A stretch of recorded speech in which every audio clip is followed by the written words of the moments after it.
Masitse social media mandinoswera ndichiona kuti nyaya dzacho dziri kufamba sei. Ayo kuti nenyaya yandasangana nayo azukuru, nyaya yekwaBoora nditi ndichitotiwo maswera sei kwese kwamuri vazukuru vasekuru Saint.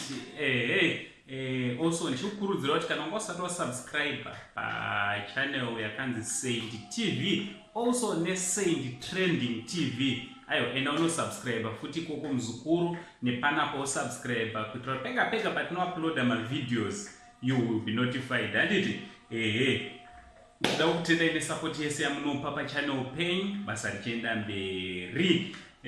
So inzwai vazukuru, sekuzowa kwenyu nhasi ndo panga pachitasirwa kunzi pane kuchange kuine nyaradzo kana manyaradzo Lazarus Boora. Handiti our legend, may his soul continue resting in peace. Handiti mashoko anotaurikawo. Sekuzowa kwenyu mudzimai anga ana Gringo ndowechinumber 4.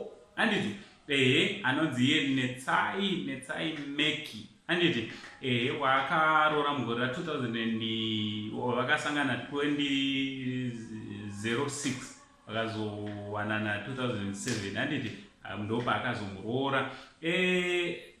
Panenge panga pakuita kakunyunyuta kekuti pakazotanga mariro mukomana anenge anga kujamba pakuitawo madecisions anga kujamba maininawo akuita madecisions ari ega. Chinova chinhu chinoratidza kuti hachina kufadza Netsai Meki. Handiti mudzimai wababa vake waGringo.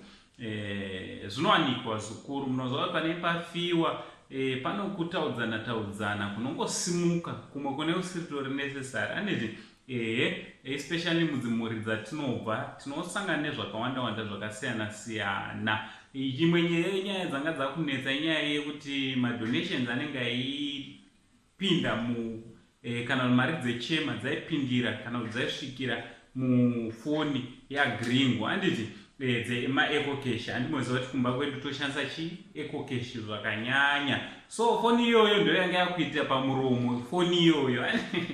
Asi da kutaura nezvazvo zvakawanda.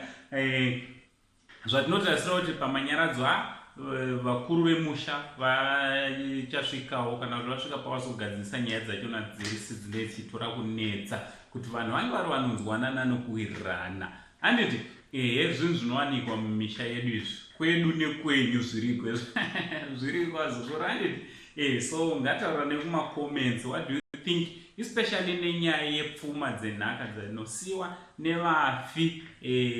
Pfuma idzodzo dzine pamuromo dzine mashoko, especially kana mhuri yange yakakura kuti kumudzimai wokutanga, wechipiri, wechitatu newechina kwese koko kuine vana. SepaGringo pobva pazoitawo motikari 1.